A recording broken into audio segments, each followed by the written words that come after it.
한번 따라해 보겠습니다. 인생의 방향은 예수님을 만나면 끝나고, 신앙의 방향은 좋은 교회를 만나면 끝납니다. 잠시 한번 묵상해 보겠습니다. 여러분이 한번 묵상해 보시길 바랍니다. 인생의 방향은, 묵상해 보시라는 거예요. 따라하지 마시고요. 인생의 방향은 예수님을 만나면 끝이 나고, 그리고 신앙의 방향은 좋은 교회를 만나면 끝난다라는 말이 있습니다. 한번 따라해 보겠습니다. 내가 등천교회입니다. 여러분이 좋은 교회가 되기 위해서, 또한 등천교회가 좋은 교회가 되기 위해서 2024년 표 말씀이 영과 진리로 예배하라 였습니다. 하나님을 사랑으로 만나라, 이웃을 용서하고 화목하라, 자기 몸을 거룩한 산 제물로 드려라라는 실천 사항을 가지고 올 한 해도 하나님께 영광 돌리며 달려왔습니다. 우리의 삶이 또 하나님께 기쁨이 되고 하나님이 원하시는 삶의 방향으로 살아가야 합니다. 하나님이 찾으시는 자는 하나님의 일을 잘하고 능력 있고 또 헌신도 잘하고 교회 봉사도 잘하는 그런 사람도 하나님이 찾으시지만, 실제로 우리 하나님이 찾으시는 사람은 영과 진리로 예배하는 사람이라고 우리 요한복음 4장 23절 24절에서 말씀하고 있습니다. 자, 우리 요한복음 4장 23절 24절 말씀 같이 한번 읽어보겠습니다. 아버지께 참되게 예배하는 자들은 영과 진리로 예배할 때가 오나니 곧 이때라. 아버지께서는 자기에게 이렇게 예배하는 자들을 찾으시느니라. 하나님은 영이시니 예배하는 자가 영과 진리로 예배할지니라. 예수님을 진정으로 믿는 자는 하나님께 올바른 예배를 드릴 수 있습니다. 그러나 예수님을 온전히 믿지 못하면 하나님께 올바른 예배를 드릴 수 없습니다. 우리 신앙생활의 본질은 예수님을 믿고 열심히 말씀 순종을 하는 것이라고 제가 여러 번 예배 시간을 통해 말씀드렸습니다. 이것을 강조하기 위해서 이불로 도치를 썼습니다. 신앙생활의 본질은 말씀 순종이 아니라 예수님을 주와 그리스도로 믿는 겁니다 라는 말을 많이 했습니다. 실제 신앙생활의 본질은 예수님을 믿고 나서, 그리고 나서 열심히 말씀을 순종해야 합니다. 예수님을 믿지 않고 열심히 말씀을 순종하면 자칫 잘못하면 바리새인이 될 위험이 있습니다. 여러분, 예배의 주인공이 누구입니까? 예배를 드리는 성도입니까? 아니면 예배를 받으시는 하나님이십니까? 당연히 하나님이십니다. 그래서 예배의 주인공은 하나님, 또 우리의 예배를 받으시는 분도 하나님이시라고 요한복음 4장 21절에서 분명하게 말씀하고 있습니다. 같이 한번 읽어봅니다. 예수께서 이르시되 여자여 내 말을 믿으라. 이 산에서도 말고 예루살렘에서도 말고 너희가 아버지께 예배할 때가 이르리라. 아멘. 여러분, 교회의 수준은, 그 교회의 영적 수준을 알기 위해서는 예배를 들어보면 안다라는 말씀이 있습니다. 우리 등천교회의 영적 수준은 예배의 수준을 벗어나지 않을 겁니다. 그 예배에, 우리가 드리는 예배를 통해 우리의 등천교회의 영적 수준이 결정이 될 것입니다. 그러나 우리가 형식적이고 습관적인 예배를 드린다면, 그리고 올바른 예수 그리스도의 십자가 복음이 사라지고 교회 안에서 기복주의나 인본주의 또는 신비주의 설교가 판을 치고 있고, 또한 구원의 감격과 참회의 눈물이 사라지고 있는 예배가 아닌지 우리의 예배를 한번 점검해 보셔야 합니다. 그리고 습관적인 지각, 마음에도 없는 찬양, 또한 간절함이 없는 기도, 마지못해 드리는 인색한 헌금, 예배의 이유를 위한 옷차림, 그리고 축도가 끝나기도 전에 앞다투어 예배당을 나가는 우리의 모습이 있지 않나, 우리의 모습을 한번 살펴보셨으면 좋겠습니다. 예배는 드려야 됩니다. 하나님께 드리는 예배여야 되는데 예배를 견디는 사람들이 있습니다. 여러분, 예배를 견디지 맙시다. 멍청하게 생각 없이 강대상 또는 이 스크린만 바라보는 멍파들이 있습니다. 그 사람들을 멍파라고 그럽니다. 주보에다 밑줄을 긋고 오타를 찾아내는, 저희 교회는 오타가 거의 없지만 그래도 한 번씩 나옵니다. 예배 전에 발견하면요, 저희들이 하얀색으로 스티커를 붙여서 스티커 작업을 합니다. 그럼에도 불구하고 가끔씩 우리가 못 잡아내는 그런 오타가 있을 수 있습니다. 그 오타를 찾아내어 사무실로 꼭 연락하는 우리 성도가 있습니다. 누가 헌금을 했나 찾아보는 계산파가 있고요. 그 주부 찾아내는 사람들은 교정파라고 그럽니다. 교정파. 그리고 누가 헌금을 했나 찾아보는 계산파. 자리를 앉자마자 졸고 있는 수면파가 있습니다. 설교 시작 전에 이미 코를 골고 있습니다. 그리고 수시로 시계를 보고 있는 우리 시계파가 있습니다. 그리고 옆 사람과 말은 못하고 주보에 글을 써서 소통을 하고 있는 쪽지파들이 있습니다. 그리고 옆에 사람은 무엇하고 있나, 졸고 있나, 뭐하고 있나 자꾸 옆을 두리번거리고 있습니다. 그 사람들을 두리번파라고 그럽니다. 그리고 요즘 우리 젊은이들이, 성도들이 가장 많이 하고 있는 핸드폰을 만지작거립니다. 문자 오지도 않았는데 문자 왔을 것 같은 강박관념에 계속 카톡을 쳐다보고 있습니다. 설교에 집중을 하지는 않고 핸드폰에 집중하는 핸드폰파가 있습니다. 우리 목사님들이 이런 말을 합니다. 설교에 3대 주적이 있다. 첫 번째는 졸음, 두 번째는 딴 생각, 세 번째는 핸드폰이라고 합니다. 우리 한국교회 성도들이, 등촌교회뿐만 아니라 많은 교회 성도들이 졸음 문제, 그 예배 시간에 멍하게 말씀을 듣는 것처럼 보이지만 실제 머리로는 딴 생각하고 있는, 잡념에 예배 시간을 낭비하는 그런 사람들이 많은 것 같습니다. 그러므로 예배는 여러분, 사람에게 드려서도 안 되고 사람에게 보이려고 드려서도 안 됩니다. 다시 말하면 사람 중심으로 예배를 드려서는 안 됩니다. 예배를 어떻게 드려야 하는지 시편 96편 7절과 9절은 이렇게 말씀합니다. 같이 한번 읽어보겠습니다. 만국의 족속들아, 영광과 권능을 여호와께 돌릴지어다. 여호와께 돌릴지어다. 여호와의 이름에 합당한 영광을 그에게 돌릴지어다. 예물을 들고 그의 궁정에 들어갈지어다. 아름답고 거룩한 것으로 여호와께 예배할지어다. 온 땅이여 그 앞에서 떨지어다. 아멘. 우리 시편의 말씀을 통하면 예배의 목적은 나의 영광이 아니라 하나님의 영광입니다. 물론 설교의 목적도 목사의 영광이 아니라 하나님의 영광이어야 합니다. 설교를 듣고 나서 목사님이 기억되면 안 됩니다. 누가 기억되어야 됩니까?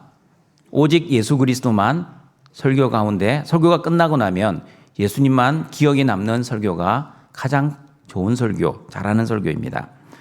찬송의 목적도 하나님께 영광을 돌리는 겁니다. 기도의 목적 마찬가지입니다. 하나님께 영광을 돌리는 기도가 되어야 합니다. 헌금의 목적도 하나님께 영광 돌리는 헌금이어야 합니다.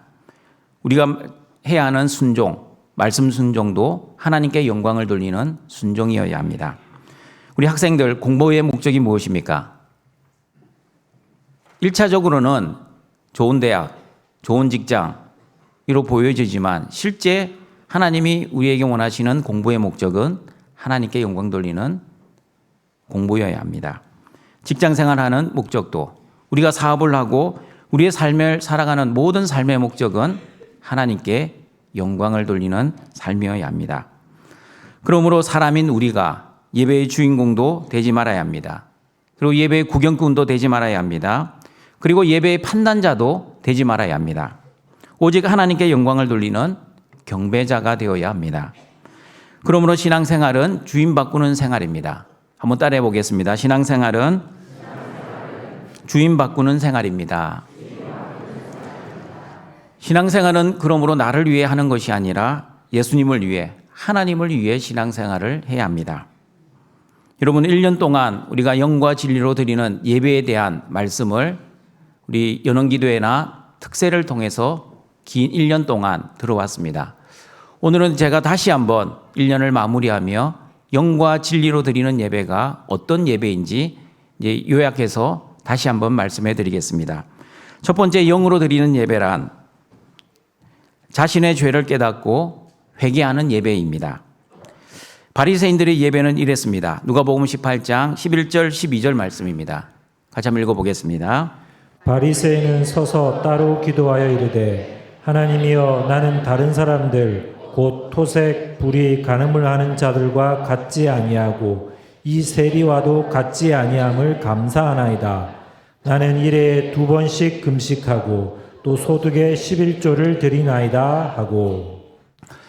여러분, 바리새인들의 예배의 특징이 무엇입니까? 자신의 행위, 특별히 자신의 행위를 통해 의를 자랑하는 예배였습니다. 그리고 남을 비교하고 그리고 남을 판단하는 예배자였습니다. 다시 말하면 자신의 행위를 믿는 예배자였습니다. 그러나 세리의 예배는 누가복음 18장 13절을 보시면 이런 예배자였습니다. 같이 한번 읽어보겠습니다. 세리는 멀리 서서 감히 눈을 들어 하늘을 쳐다보지도 못하고 다만 가슴을 치며 이르되 하나님이여 불쌍히 여기소서 나는 죄인으로소이다 하였느니라. 세리의 예배는 자신의 죄인됨을 인정하고 자신의 죄를 회개하는 예배자였습니다. 그리고 하나님의 긍휼의 은혜만을 갈구하는 예배자였습니다. 여러분, 바리새인과 세리는 신앙생활의 핵심을 보여주고 있습니다. 말씀 순종이 아니라 행위가 아니라 믿음으로 오직 하나님의 은혜로. 세리가 행동을 잘했기 때문에 구원을 받은 게 아니었습니다. 오직 믿음으로 오직 하나님의 은혜로 구원을 받았습니다. 우리가 로마서를 주일날 지금 묵상하고 있습니다. 로마서의 말씀이 바로 이 말씀입니다. 너희들이 아무리 율법을 잘 지키고 말씀 순종을 잘한다 해도 하나님이 받지 않는 행위, 순종은 아무 상관이 없고 구원받지 못합니다. 바리새인들이 아무리 율법을 잘 지켰지만 그 율법 지킴이 하나님이 받지 않으셨습니다.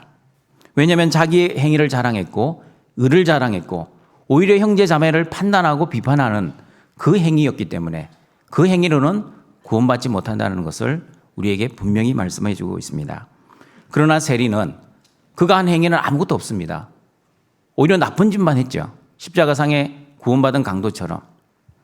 그러나 자신의 죄인됨을 인정했고 자신의 죄를 회개했고 전적인 하나님의 긍휼의 은혜를 의지하며 십자가 앞으로 나와왔기 때문에 그 세리는 구원받을 수 있었습니다. 그러므로 하나님이 찾으시는 예배는 시편 51편 17절의 말씀처럼 이런 예배입니다. 같이 한번 읽어보겠습니다. 하나님께서 구하시는 제사는 상한 심령이라. 하나님이여 상하고 통회하는 마음을 주께서 멸시하지 아니하시리이다. 우리 등촌가족 여러분, 하나님의 용서가 아니면 한순간도 살아갈 수 없는 하나님 절대 의존적인 존재가 저와 여러분이라는 것을 뼈저리게 느끼고 그리고 하나님께 기도해야 합니다. 그러나 바리새인처럼 나는 잘하고 있습니다. 이 정도면 하나님 괜찮지 않습니까? 라는 그 교만한 마음으로 나올 때 그때부터 우리의 영적 상태는 심각해지고 위험 상태입니다. 그러나 하나님의 은혜가 아니면 하나님의 복이 아니면 나는 구원받을 수 없었고 그리고 오늘도 살아갈 수 없다는 것을 뼈저리게 느끼고 감사하는 사람 그리고 기뻐하는 사람 그 사람이 바로 예수님 믿는 사람입니다. 그러므로 여러분 하나님이 받으시는 것은 행위가 아니라 믿음입니다. 어떤 우리의 믿음을 받으십니까? 예수님이 나의 주와 그리스도가 되신다는 그 믿음만 받으십니다. 예수님을 믿는 온전한 믿음으로 우리 예배를 드리시는 우리 등촌의 가족들이 되시고 올 한 해도 내년도 살아있는 모든 시간 동안 온전한 믿음으로 진정한 예배자가 되시는 우리 등촌의 가족들이 되시길 바랍니다. 제가 이런 말을 종종 했습니다. 죄의 종류는 두 가지가 있습니다. 첫 번째는 기억나십니까? 죄는 두 가지밖에 없습니다. 들킨 죄, 안 들킨 죄. 무슨 말입니까? 모든 사람은 죄를 짓는다는 뜻입니다. 여러분 저는 죄 안 지을까요? 안 짓게 보이죠. 그래서 실제로 많이 짓습니다. 많이 짓고 적게 지을 뿐이지 모든 사람은 하나님 앞에서 다 죄를 짓습니다.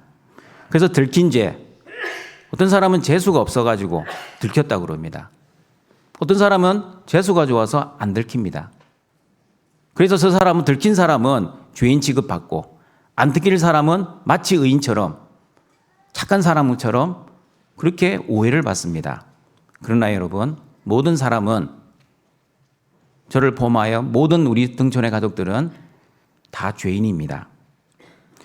그러므로 성령의 은혜로 죄를 바라보면 회개할 수 있습니다. 그러나 성령의 은혜로 죄를 바라보지 않으면 자신의 생각으로 죄를 바라보면 그냥 후회하고 반성에서만 그칩니다. 교회의 반석이 된 베드로와 배반의 상징이 된 가룟 유다, 똑같이 죄지었습니다. 그러나 베드로는 하나님 앞에 나와 회개했지만 가룟 유다는 회개하지 않았습니다. 인간적으로 누이쳤고 반성은 했지만 진정한 하나님 앞에서 회개는 하지 않았습니다. 어떻게 할 수 있습니까? 가룟 유다가 자살을 했기 때문입니다. 생명은 하나님 손에 있습니다. 믿으시죠? 자기가 주인 되어 있기 때문에 자기 생명을 자기 스스로 끊어버렸습니다. 여전히 자기가 주인 되어 살아가는 인간의 모습을 보여주고 있습니다.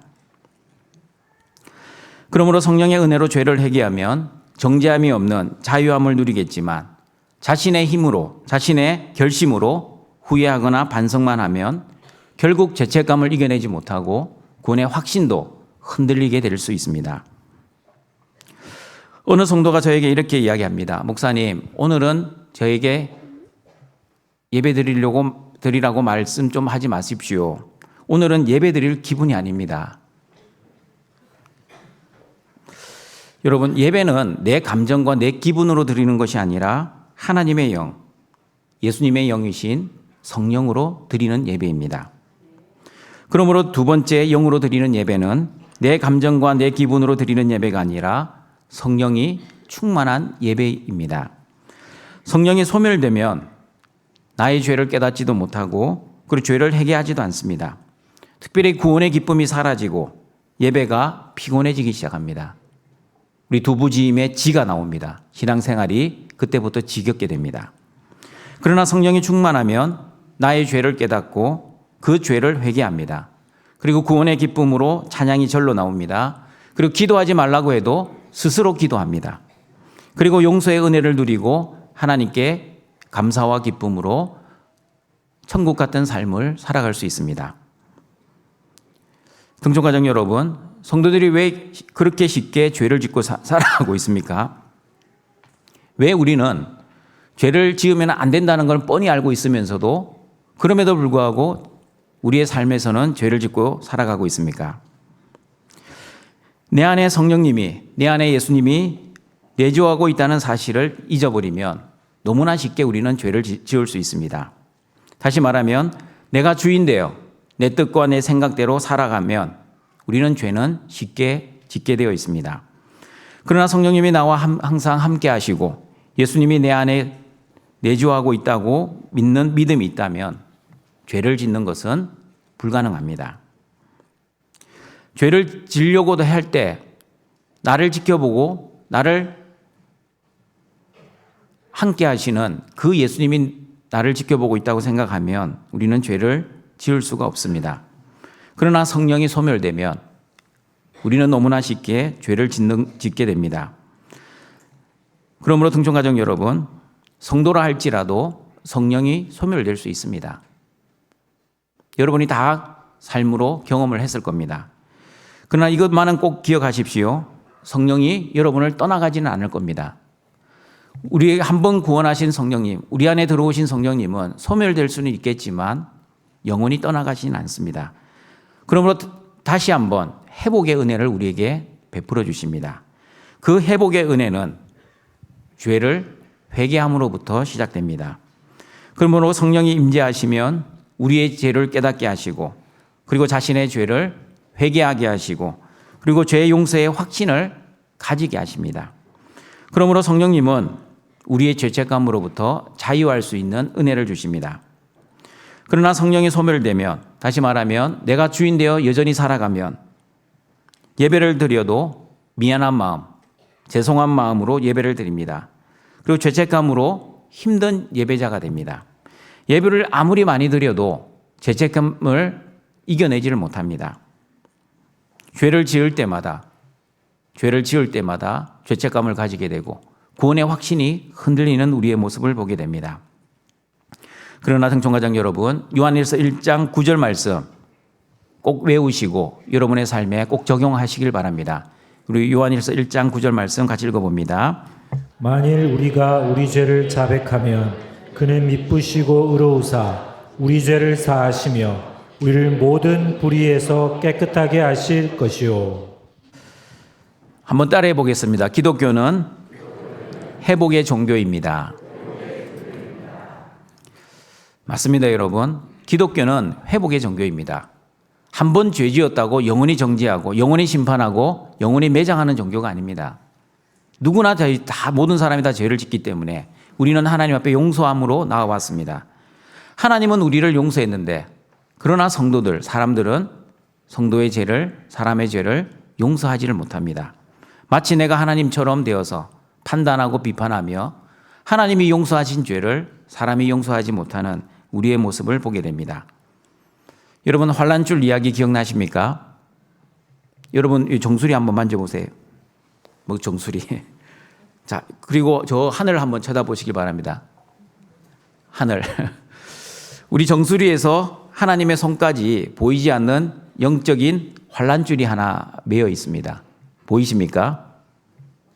영적으로 봐야 보입니다. 눈으로 보면 안 보일 겁니다. 우리 정수리에서부터 하나님이 다 모든 사람의 이 줄을 하나 맺고 이렇게 당기고 계십니다. 그 줄이 환란줄입니다. 그 환란줄이 어떤 이제 사용이 있냐면 한 번씩 우리에게 환란이 옵니다. 그래서 하나님이 잡고 있는 줄이 한 번씩 탁 끊어집니다. 건강의 문제로 한 번 끊어지기도 하고, 그럼 하나님이 다시 싸매어 주시고, 그 다음에는 경제적인 문제로 환란이 오기도 합니다. 끊어졌다 붙었다, 끊어졌다 붙었다. 계속 이게 우리 삶이 끊어졌다 붙었다 계속 합니다. 우리가 환란줄을 묶는 것처럼 보이지만 실제로는 하나님이 그 환란줄을 묶어 주십니다. 계속 끊어졌다 붙었기 때문에 줄이 점점 길어집니까? 짧아집니까? 점점 짧아집니다. 점점점 하나님을 알아가고 하나님을 말씀을 알아가고 하나님을 더욱더 믿게 됩니다. 그러면서 우리의 환란이 와도 그 환란을 능히 잘 이겨내고, 우리 로마서 3장 3절 4절 말씀처럼 환란이 와도 인내를 이루고 인내가 연단을 이루고 연단이 소망을 이루며 그 환란을 능히 이겨냅니다.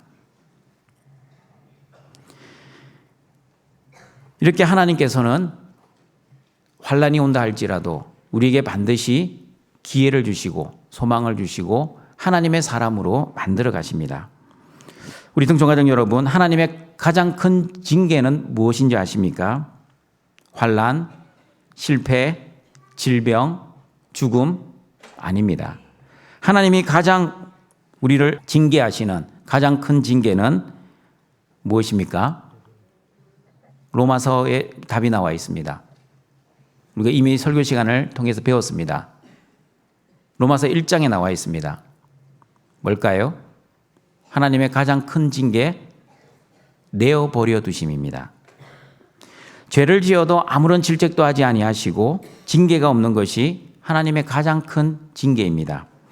그러므로 하나님이 하나님의 자녀들에게 반드시 징계하신다라고 히브리서 12장 7절 8절은 말씀합니다.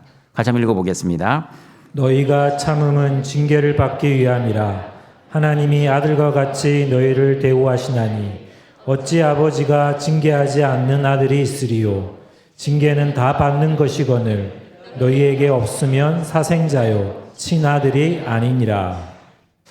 여러분, 고난이 하나님의 침묵이 아니라 나를 사랑하시는 하나님의 적극적인 사랑의 개입인 것처럼 징계도 마찬가지입니다. 징계는 하나님의 심판이 아니라 나를 사랑하시는 하나님의 적극적인 사랑의 개입입니다. 그러므로 고난이 오고 어려움이 온다 할지라도 하나님 앞에 우리 죄를 회개하고 믿음으로 예배를 드리시는, 영으로 예배를 드리시는 우리 등촌의 가족들이 되시길 바랍니다. 우리 두 번째 진리로 드리는 예배가 어떤 예배입니까? 진리이신 하나님의 말씀으로 드리는 예배입니다. 한번 따라해 보겠습니다. 기독교는 보는 종교가 아니라 듣는 종교입니다. 계속해서 따라해 보시길 바랍니다. 하나님의 말씀을 듣고 그 말씀을 따라갑시다. 우리 최근 설교를 통해 들었습니다. 예수님을 선한 목자로 비유하고 저와 여러분을 양으로 비유하고 있습니다. 그러므로 양은 선한 목자의 음성을 듣고 따라가야 합니다. 그게 바로 예배자의 올바른 모습입니다. 성령이 충만한 성도들은 하나님의 말씀을 듣고 그리고 깨닫고 그리고 믿음이 자라갑니다. 그러나 성령이 소멸된 사람들은 하나님의 말씀을 들어도 깨닫지를 못합니다. 깨닫지를 못하니 믿음이 자라지를 않습니다. 믿음이 자라질 않으니 암기된 하나님의 말씀으로 형제 자매를 비판하고 판단하고 정죄는 잘합니다. 한번 따라해 보겠습니다. 말씀이 들리는 것이 복입니다. 들은 말씀을 가지고 여러분의 믿음이 성숙되고 온전한 예배자가 되시는 은혜가 있기를 바랍니다. 그리고 진리이신 예수님 중심으로 드리는 예배가 진리로 드리는 예배입니다. 요한복음 14장 6절 말씀입니다. 같이 읽어보겠습니다. 예수께서 이르시되 내가 곧 길이요 진리요 생명이니 나로 말미암지 않고는 아버지께로 올 자가 없느니라. 여러분, 예수님은 많은 길 중에 하나의 길이 아니라 유일한 길입니다. 그리고 많은 진리 가운데 하나의 진리가 아니라 유일한 진리입니다. 그리고 많은 생명 가운데 하나의 생명이 아니라 유일한 생명입니다. 진리이신 예수님 안에서 우리가 예배를 드리면 어떤 은혜가 주어집니까? 요한복음 8장 32절에 이런 은혜라고 말씀합니다. 같이 읽어봅니다. 진리를 알지니 진리가 너희를 자유롭게 하리라. 예, 진리이신 예수님이 우리를 자유롭게 하신다라고 말씀하십니다. 어떻게 우리를 자유롭게 하십니까? 첫 번째는 율법으로부터 자유하게 하십니다. 갈라디아서 5장 1절입니다. 같이 읽어봅니다. 그리스도께서 우리를 자유롭게 하려고 자유를 주셨으니 그러므로 굳건하게 서서 다시는 종의 멍에를 매지 말라. 분명히 우리는 율법의 행위로 구원받지 않고 믿음으로 구원받는다라고 알고 믿고 있습니다. 그런데 우리는 이 행위에서 자유롭지를 못합니다.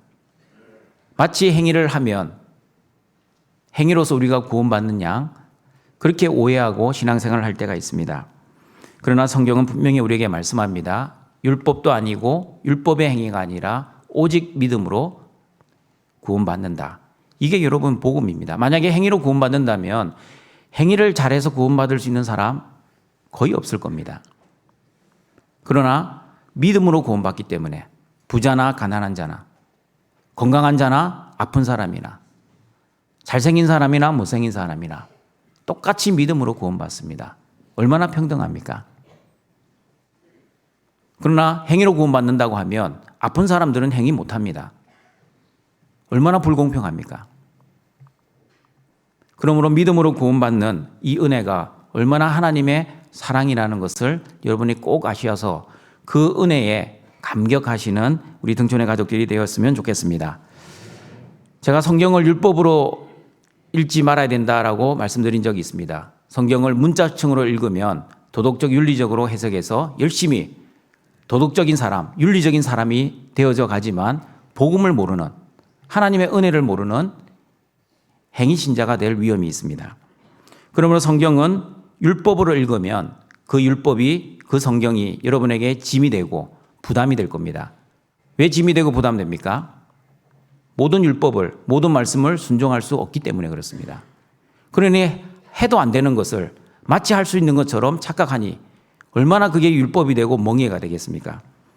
우리 갈라디아서 5장 1절에서 말씀하는 다시는 종의 멍에를 매지 말라고 했는데 우리 스스로 종의 멍에를 매고 율법으로 다시 돌아가는 그런 신약의 성도들이 있습니다. 여러분, 율법으로 자유하시는 우리 은혜로운 등촌의 가족들이 되셨으면 좋겠습니다. 그러므로 성경은 반드시 예수님 중심, 하나님 중심, 복음으로 성경을 읽고 해석하고 적용해야 합니다. 한번 따라해 보겠습니다. 율법은 진단하고 복음은 치유합니다. 율법은 치유 못합니다. 의롭게 되지도 못하고 구원받지 못한다라고 분명히 말씀합니다. 율법은 죄를 깨닫게 할 뿐입니다.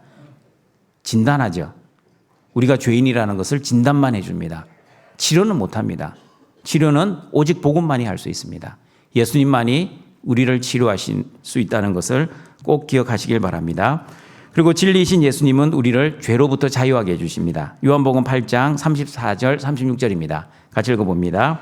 예수께서 대답하시되 진실로 진실로 너희에게 이르노니 죄를 범하는 자마다 죄의 종이라. 종은 영원히 집에 거하지 못하되 아들은 영원히 거하나니 그러므로 아들이 너희를 자유롭게 하면 너희가 참으로 자유로우리라. 한번 따라해 보겠습니다. 예수님을 믿으면 죄의 책임이 없습니다. 죄책이 없다는 뜻입니다. 그러나 여러분, 죄성이 남아있기 때문에 죽을 때까지 죄는 지을 겁니다. 그러나 그 죄에 대한 책임은 없다라고 우리에게 분명히 말씀합니다. 만약에 죄의 책임을 가지면, 죄책감을 가지면 구원의 확신이 반드시 흔들리게 됩니다. 사람이 죽을 때가 되면 자기 과거의 삶, 행위 반드시 돌아봅니다. 잘 살았다라고 믿는 사람보다 거의 대부분 못 살았다라고 자기 스스로 판단합니다.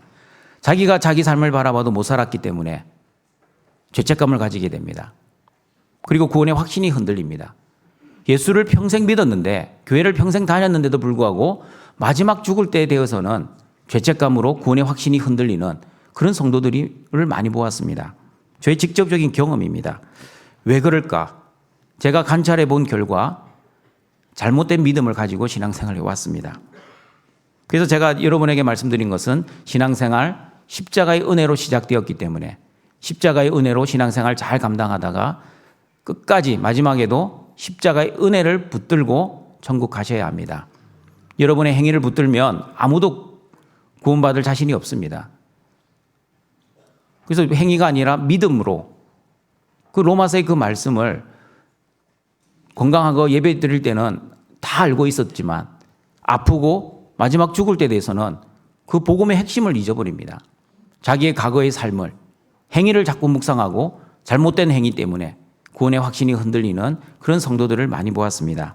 그러나 우리 등촌의 가족들은 언젠가 다 죽을 거겠지만 죽음 앞에 섰을 때 자신의 행위, 자신의 삶을 묵상하지 마시고 반드시 십자가의 은혜를 묵상하시는 우리 등촌의 가족들이 되기를 바랍니다. 세 번째, 진리이신 예수님은 죽음으로부터 자유하게 해주십니다. 히브리서 2장 13절 14절입니다. 같이 읽어보겠습니다. 자녀들은 혈과 육에 속하였음에 그도 또한 같은 모양으로 혈과 육을 함께 지니심은 죽음을 통하여 죽음의 세력을 잡은 자 곧 마귀를 멸하시며 또 죽기를 무서워함으로 한평생 매여 종노릇하는 모든 자들을 놓아주려 하심이니. 이 말씀에 의하면 마귀의 통치수단은 죽음입니다. 사람들이 가장 무서워하는 게 죽음입니다. 그러니 그 죽음을 딱 잡고, 목숨줄을 딱 잡고 마귀가 흔들면 많은 성도들이 넘어집니다. 건강할 때 신앙생활 잘 하다가도 갑자기 질병에 걸리거나 고난이 오거나 죽을 병에 걸리면 그때 믿음이 다 무너지고 신앙이 다 무너지는 성도들을 많이 보았습니다. 왜냐하면 이 마귀의 통치수단, 죽음의 종로로 하는 그런 사람들이 있기 때문에 그렇습니다. 그러나 여러분, 복음이 무엇입니까? 진리가 무엇입니까? 이 죽음의 문제, 죄의 문제, 저주의 문제, 이 질병의 문제를 해결하신 예수님이 나의 주와 그리스도가 되신다는 겁니다. 예수님이 죽음의 문제를 승리하시고 부활 승리하신 것처럼 예수님을 믿는 저와 여러분도 똑같이 죽음을 맞이하겠지만 죽음으로 끝나는 인생이 아니라 하나님의 나라에서 부활의 승리가 기다리고 있다는 그 믿음으로 죽음을 잘 이겨내시고 그 마귀의 종노릇 하지 않는, 죽음의 종노릇 하지 않는 등촌의 가족들이 되시길 바랍니다. 자, 마지막입니다. 한번 따라해 보겠습니다. 죽어봤자 천국이다. 잘 묵상하셔서 여러분의 죽음의 현장에서 이 이 구호라고 그래야 되나요? 표어가 잘 이제 능력으로 역사하시는 은혜가 있기를 바랍니다. 말씀의 결론을 내리겠습니다. 예배는 사람 중심으로 드리는 것이 아니라 반드시 하나님 중심, 예수님 중심, 성령님 중심으로 드려야 합니다. 예배, 설교, 기도, 헌금, 찬송, 순종, 삶의 목적 모든 것이 하나님께 영광 돌리는 것입니다. 그리고 영으로 드리는 예배는 첫 번째는 자신의 죄를 깨닫고 회개하는 예배입니다. 두 번째는 내 감정과 내 기분으로 드리는 예배가 아니라 성령이 충만한 예배입니다. 그리고 진리로 드리는 예배는 진리이신 하나님의 말씀으로 드리는 예배, 그리고 진리이신 예수님 중심으로 드리는 예배입니다. 진리이신 예수님은 율법으로부터 그리고 죄로부터 죽음으로부터 자유할 수 있는 은혜를 우리에게 주십니다. 그러므로 영과 진리의 예배는 이렇게 예배당 안에서만 드리는 예배가 아니라 여러분의 가정과 여러분의 직장에서 드리는 예배여야 합니다. 예배당 안에서는 예배를 통해 하나님을 사랑으로 만나시길 바랍니다. 그리고 예배당 밖에서는 이웃을 사랑하고 용서하는 예배자가 되시길 바랍니다. 그리고 자기 몸을 거룩한 산 제물로 드려 하나님께 영광을 돌리시는 우리 모든 등촌의 가족들이 되시길 주님의 이름으로 축원합니다.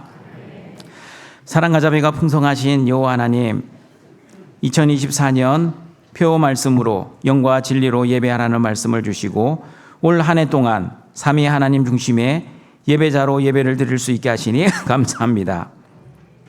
내년 2025년도에도 성령의 충만한 예배, 진리이신 말씀으로 드리는 예배의 은혜가 풍성한 등촌교회가 되게 하여 주시옵소서. 율법으로부터 자유하는 예배, 죄로부터 자유하는 예배, 무엇보다 죽음으로부터 자유하는 예배를 드려 하나님을 사랑으로 만나게 하시고 내 감정과 내 기분으로 예배를 드리지 않고 성령의 충만한 은혜 가운데 자신의 죄를 깨닫고 회개하는 예배를 드리게 하시어 이웃을 용서하고 화목하게 하시고 무엇보다도 일상의 삶 속에서 거룩한 산제물의 예배를 드려 하나님께 영광을 올려드리는 우리 모든 등촌의 가족들 되게 하여 주시옵소서. 예수님의 이름으로 기도드립니다.